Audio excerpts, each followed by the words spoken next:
Bharat, Ireland మధ్య 2 టీ20ల match జరుగుతుంది. అయితే నిన్న జరిగిన మొదటి టీ20లో ఐర్లాండ్ చేతిలో టీమిండియా చిత్తుగా ఓడిపోయిందని పాకిస్తాన్ మాజీ కెప్టెన్ షాహిద్ అఫ్రిది అన్నాడు. ఇంత చిన్న టీంపై టీమిండియా ఓడిపోవడం చాలా ఘోరమని ఓ సోషల్ మీడియా ద్వారా తెలిపాడు షాహిద్ అఫ్రిది. ఇక మాతో టీ20 ఆడితే మాత్రం టీమిండియాను చిత్తుగా ఓడిస్తామని షాహిద్ అఫ్రిది ధీమా వ్యక్తం చేశాడు. నిన్న జరిగిన మ్యాచ్లో మాత్రం టీమిండియా చిత్తుగా అంటే చిత్తుగా ఓడిపోయిందని అన్నాడు. బ్యాటింగ్లోనూ బౌలింగ్లోనూ చాలా ఘోర పరాజయం చవిచూసిందని అన్నాడు. బ్యాటింగ్లో మాత్రం ఎంతటి డేంజరస్ బ్యాట్స్మెన్ ఉన్నా ఐర్లాండ్ బౌలర్ల చేతిలో చిత్తుగా ఓడిపోవడం చాలా ఘోరమని అన్నాడు. ఇంత చిన్న టీంపై టీమిండియా ఓడిపోయిందనంటే ఇక మేమైతే చిత్తుగా ఓడిస్తామని అన్నాడు.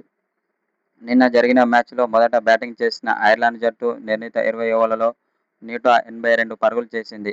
అనంతరం లక్ష్య ఛేదనలో బ్యాటింగ్ చేసిన టీమిండియా జట్టు 148 పరుగులకే ఆలౌటైంది.